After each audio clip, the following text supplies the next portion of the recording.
You know, I really like and appreciate this multicam capability within Adobe Premiere Pro CC. I've used it many times, and it makes the process of mixing multiple angles very simple and actually easy to do. So I'm really happy to show you how to use this tool.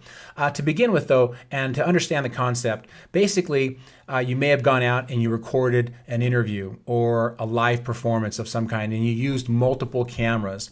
So of course, while you're recording, before you record, you may want to consider a sync point. So in other words, you roll all cameras, you go out in front of the cameras and you use a slate that you know you're going to use as an in point later on when you mix these angles, or maybe you go out in front of the cameras and clap your hands one time, and when your hands meet, that could be the sync point. But you want to keep that in mind while you're shooting or right before you start shooting your footage, because you're going to need that when you get to this point of this entire process. You'll need a sync point. So I hope that makes sense. So after you've recorded all your footage, you bring your camera angles into your project. You want to put all of your angles into one bin like I've done here. I've named this bin Live Performance. And if I open this bin, you'll see I have 3 camera angles. Oh, and by the way, I utilized 3 different cameras, but they were all set to the same resolution and the same frame rate. And it just makes it easier on Premiere if you have all cameras matching frame rate, resolution, and even codec. And if they don't match, that's actually okay. Premiere can probably handle most of those differences. It's where you start to add multiple angles, 6, 9, 12, 16 angles. And if they're all different resolutions and frame rates, Premiere Pro is probably going to have problems with managing that, because you're going to be playing back all these angles at the same time when you're selecting these angles. And so the closer they match, the easier Premiere will have doing it. So try to keep that in mind. Well, once you bring all angles in and you have them in a bin, control click on that bin and then select, or right click on the bin and select Create Multi-Camera Source Sequence. And when you do that, you'll be prompted to go through this process. You can give your sequence a name. You could click on this option here and select Custom, or Video Clip Name Plus, or Audio Clip Name Plus, or Custom. You can go with Custom and give your sequence a name. I think by default, the name there should be okay, at least for this lesson. And remember I mentioned synchronize point. You could use in points. And so if you had jumped out in front of the cameras and you used a slate, you would want to go through each one of these clips, double click on each one, and mark an in point right where the slate meets, or maybe right where your hands clap. If you didn't do either one of those, you're going to have to find some kind of a visual reference on all 3 angles, or all angles, and mark an in point, and hopefully you get it down to the frame. Mark an in point on every clip to use as a sync point. So keep that in mind. You could also use out points. You could use timecode. If you could jam sync timecode between all cameras, that makes this process easier. Then you've got a couple of options over here, but timecode is also very popular. I'm going to use one of the newer features. I'm going to use audio as my sync, and I'll leave it on track channel 1, because all 3 of these camera angles at the time were also recording audio, and Premiere does a really good job at syncing all these angles just by analyzing the audio. It's actually very cool. Now we move on to the sequence preset. I'm going to suggest you leave it on automatic, but you could click on the down arrow here and select one of these presets. Now there's a lot of them here, and if you don't know much about codecs and or at least presets, I'd probably stay away from all this. So leave it on automatic, and you can leave these 2 items alone. Here for audio sequence preset, I'd leave it on the default selection of whatever Premiere selects. In my case, it's going to be camera 1, and I'm going to leave this on automatic. These work great.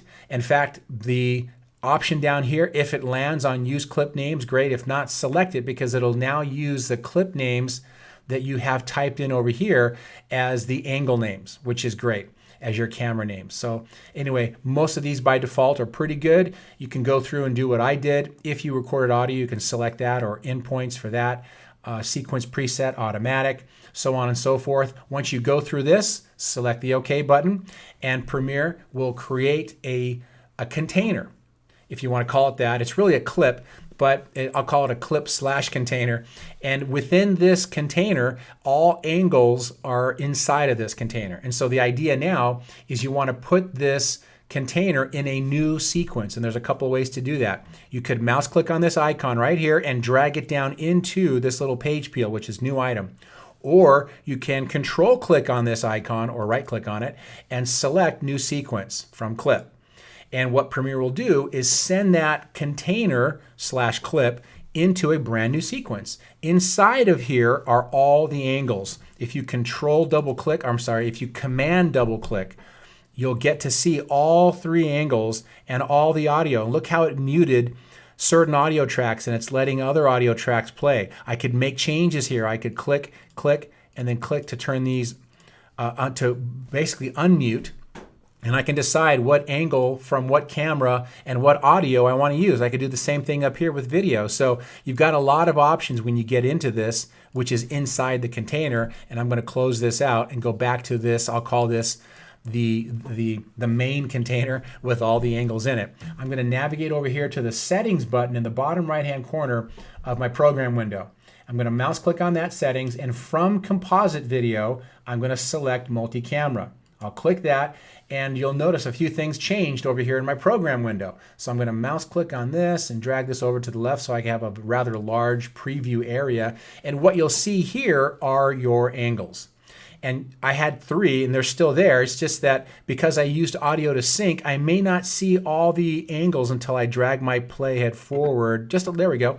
And then I'll see all these angles, and I'll show you how to fix that in just a minute. But basically I had to drag the playhead forward just a little bit to see the angles.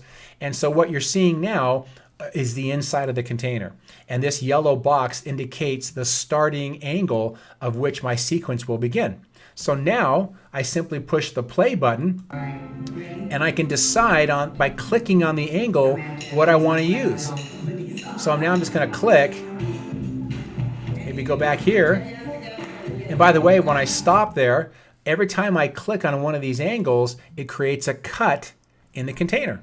So let me go back. If I navigate over here to my settings button and I select composite video so you can see a larger preview, and I drag my playhead back, if I push play here, you'll see the edits that I made. Wow, very, very cool. Very nice. Now, if I don't like what I did, of course I can undo it. Command Z on an Apple, Control Z on a PC. I can undo what I just did, or if I like what I've done, I can continue. I can go back into the multicam feature by clicking on the settings button, go back down to multi-camera, and I can continue. I'll push play. Let's do that for a moment. Super easy, very powerful. I really, really enjoy utilizing this. Now I'm clicking on these angles probably a little too soon just to show you that when I do that, of course, I know I've shown this to you already, but I want to show something else to you. Take a look at this. After I've gone through, at any point after I've made these edits, I can add transitions. Or I can leave it as a straight cut, but transitions are pretty cool. I can control click, because these are really edit points between clips or between angles. So a quick way is I can control click or right click on this edit point and select apply default transition. And there it is. If I zoom in, now I'll dissolve between those two angles. See that over here in my preview or in the program. Now I could do the following. I can automatically add transitions to all of these edit points. Take a look. If I mouse click and drag and select all the edit points, I believe it is Shift D, and by pushing Shift D on my keyboard, I'll automatically add a dissolve between every one of these angles, and that is really cool. See that? Watch up here. And you'll see the angle that I selected. Speaking of, if I didn't like a particular angle, I'll park my playhead over that spot and I'll click on the new angle, and that changes it. I mean, you really can't ask for much more than that, because you get so much, and it's actually fairly simple to do. Once you've gone through all of your edits, and once you've decided on all the cuts, and you're ready to move on, I suggest you do two things.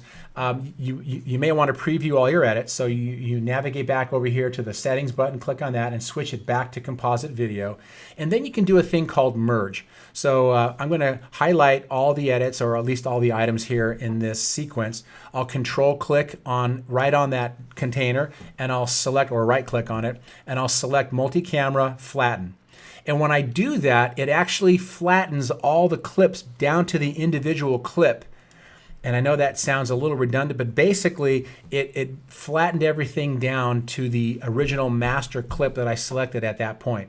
And now, remember at the beginning of my previews, I only saw the one angle. I could trim now the beginning of this and make sure that it doesn't have black at the beginning. And then I can add, I can add black here and fade up, or I could close this gap And now for sure my sequence will start with an actual visual item, and I could add a dissolve here at the beginning, or I can fade up by selecting apply default. I'll do that with the audio as well. So now this will fade up from black, video and audio, and this is basically ready to go. So a great tool. The Multicam tool is very convenient, very powerful. I'm sure you'll get a lot of use out of this tool down the line when you use multiple cameras when you're shooting a project.